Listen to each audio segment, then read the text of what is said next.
प्रधानमंत्री 24 घंटा ओबीसी की बात करते हैं। प्रधानमंत्री कास्ट सेंसस से क्यों डरते हैं? ओबीसी का अपमान मत कीजिए, ओबीसी को धोखा मत दीजिए।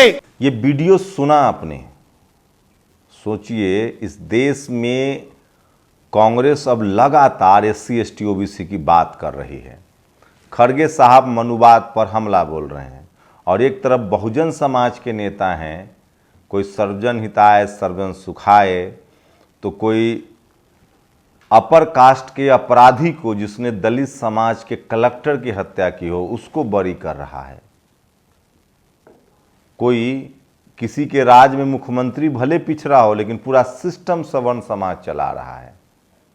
मुझे लगता है कि वो दिन दूर नहीं जब कांग्रेस ने इस देश का नब्ज पकड़ लिया, उसे लग गया है कि इस देश में राजनीति करनी है तो एससी एसटी ओबीसी अल्पसंख्यकों की ही बात करनी पड़ेगी, क्योंकि 85% वोट इसी का है। तो क्या बहुजन नेताओं से बड़ी गलती हो रही है? और क्या पीडीए पिछड़े दलित अल्पसंख्यक ये अखिलेश यादव का फॉर्मूला है, वो उस पर अमल भी करेंगे और या फिर ऐसे ही छोड़ देंगे? और क्या उदयनिधि हो या स्वामी प्रसाद मौर्य हो या फिर चंद्रशेखर राय, क्या ये सब लोग अब खुलकर मनुवाद जातिवाद के खिलाफ जो बोल रहे हैं उसके साथ समाज खड़ा है? नमस्कार, मैं शंभू कुमार सिंह और आप देख रहे हैं नेशनल दस्तक।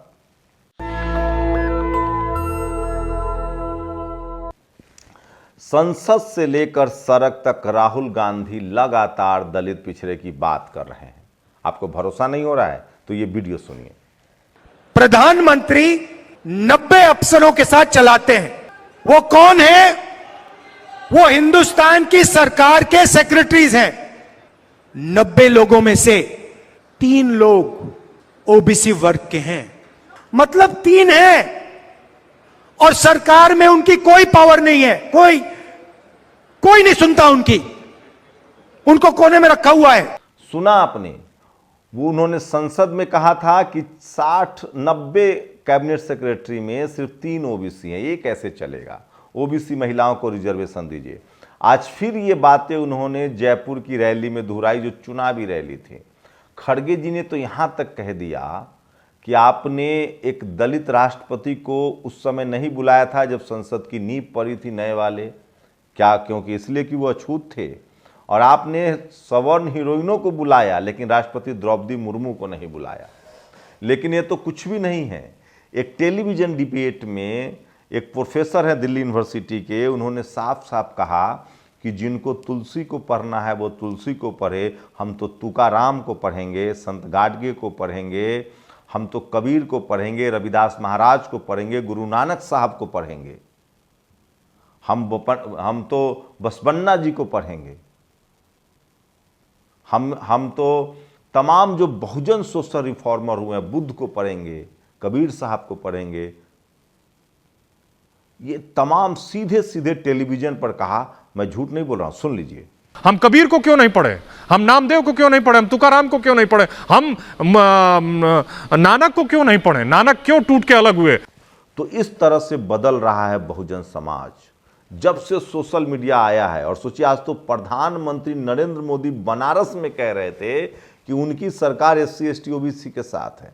कल जिस तरह से दानिश अली के साथ हुआ संसद में, उसके बाद पूरा बहुजन समाज एकजुट है और वो दानिश अली के साथ है। मैं फिर कह रहा हूं, ओबीसी कम्युनिटी से आते हैं विधुरी जो है ओबीसी है, लेकिन एक भी ओबीसी कम्युनिटी, उनका समाज, जिस समाज में वो पैदा हुए, वो भी उनके साथ नहीं है। इसलिए मैंने कहा था वो पैर पर कुल्हाड़ी मार लिए। इस देश का एससी एसटी ओबीसी अल्पसंख्यक समाज के लोग कभी भी आरोपियों के पक्ष में भी खड़ा नहीं होता है, चाहे उसको फंसा क्यों न दिया जाए। विधुरी की तो गलती साफ साफ दिख रही है। सोचिए, इस देश में पिछले 75 साल से, जब से संविधान, पीछे का छोड़ दीजिए, 75 साल से जब से संविधान लागू हुआ है, इस देश के एससी एसटी ओबीसी अल्पसंख्यक समाज के साथ मीडिया नहीं है, जुडिशियरी नहीं है, ब्यूरोक्रेसी नहीं है, कॉलेज यूनिवर्सिटी नहीं है, फिर भी वो न्याय के साथ खड़ा है। कभी देखा है किसी दलित पिछड़े आदिवासी अल्पसंख्यक को आरोपियों के समर्थन में रैली करते हुए? लेकिन इस देश में चपरासी से लेकर चीफ जस्टिस तक जो जातिवाद भरा हुआ है, जो सीएम पीएम एसपीडीएम में जातिवाद भरा हुआ है, जो अपने जाति के आरोपियों को भी बचाता है, आरोपी तो छोड़ दीजिए दोषियों को बचाता है, माला पहनाता है, रिहा करवाने पर खुश होता है। क्या हुआ बिल्किस बानो के दोषियों के साथ? वो तो दोषी था, आनंद मोहन तो दोषी था।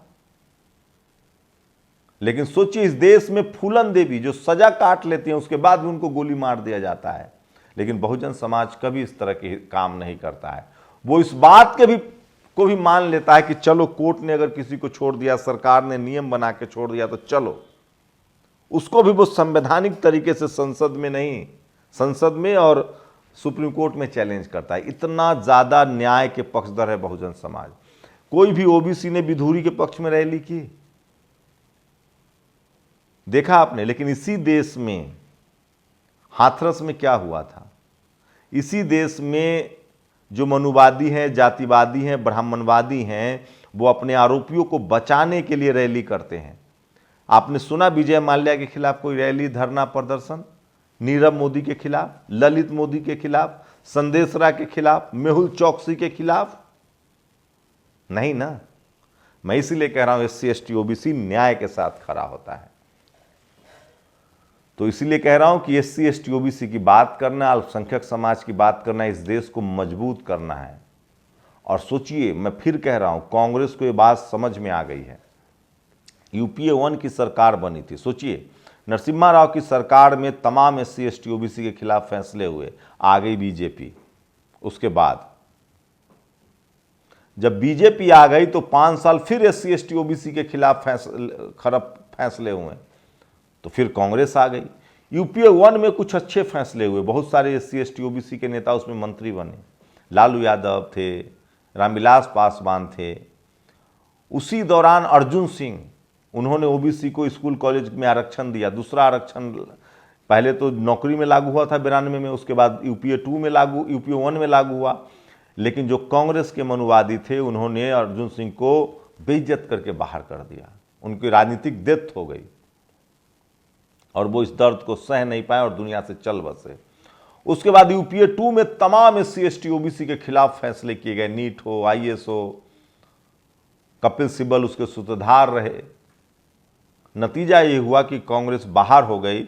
2014 के चुनाव में लालू यादव को संसद से बाहर रखने का राहुल गांधी ने पूरा इंतजाम कर दिया। यंग मैन घूमे फिरते थे। नतीजा ये हुआ कि नरेंद्र मोदी ने अपने आप को बैकवर्ड कहकर राजनीति शुरू की। मैं पिछड़ा हूं, मैं पिछड़ा हूं, मैं पिछड़ा हूं। उस समय उदित राज को पार्टी में शामिल किया गया। तमाम दलित पिछड़े, उपेंद्र कुशवाहा उनके साथ समर्थन में गए।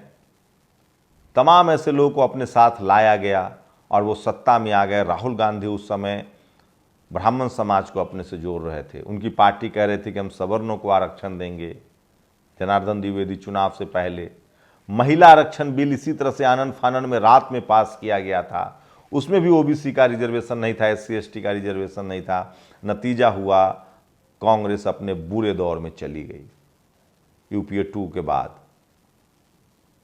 उसके बाद नरेंद्र मोदी ने SC ST OBC को सपने दिखाए, प्रधानमंत्री बने। लेकिन 10 साल बाद, 9 साल बाद ये हो गया है कि UPA 2 से भी खराब स्थिति में बीजेपी पहुंचा दी है।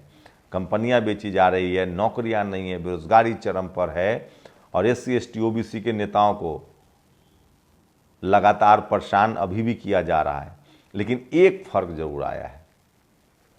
कांग्रेस के 60 साल की राजनीति में SC ST OBC के नेताओं को बदनाम किया गया, भ्रष्ट कहा गया, जेल भेजा गया, डराया गया।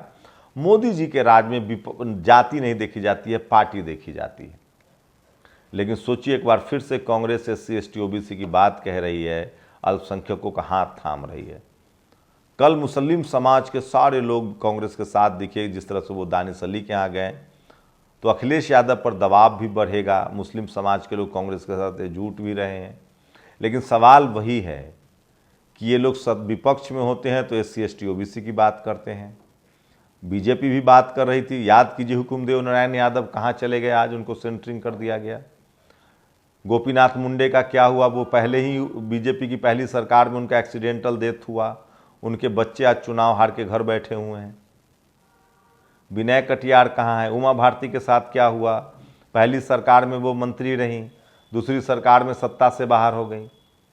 तो बीजेपी हो कांग्रेस हो, सवाल है कि क्या खड़गे जी अब चूंकि अध्यक्ष हैं तो थोड़ी उम्मीद बनती है। तो क्या बीजेपी कांग्रेस बीजेपी बहुजन समाज को अपने राजनीतिक अधिकार का बहुत समझदारी से सचेत से इस्तेमाल करना चाहिए और मिलीजुली सरकार के पक्ष में होना चाहिए। माननीय कांसीराम साहब ने कहा है कि देश को बहुजनों के लिए मजबूत नहीं मजबूर सरकार जरूरी है, और इसलिए मैं कह रहा हूं बहुजन समाज को मजबूर सरकार चुननी चाहिए, मिलीजुली सरकार चुननी चाहिए। किसी पार्टी को पूर्ण बहुमत मत दीजिए, मिलीजुली सरकार बनाइए, गठबंधन की सरकार चले। बीजेपी बीपी सिंह की तरह बाबा साहब को भारत रत्न मिला, ओबीसी कमीशन लागू हुआ, जनता के पक्ष में होता है, वो बदमाशी नहीं कर सकते हैं। तेल के दाम बढ़ाने से पहले 10 बार सोचेंगे। मजबूत सरकार चुन लीजिएगा तो यही होगा। कांसीराम साहब रसायन शास्त्री, राजनीति के रसायन शास्त्री, उन्होंने कहा एक से एक नारे, जिसकी जितनी संख्या भारी उसकी उतनी भागीदारी। कर्पूरी ठाकुर हो, जगदेव बाबू हो, रामस्वरूप वर्मा हो, सुनील पटेल हो, इन तमाम विचारों को उन्होंने जमीन पर ला दिया, पेरियार के आंदोलन को घर घर पहुंचा दिया।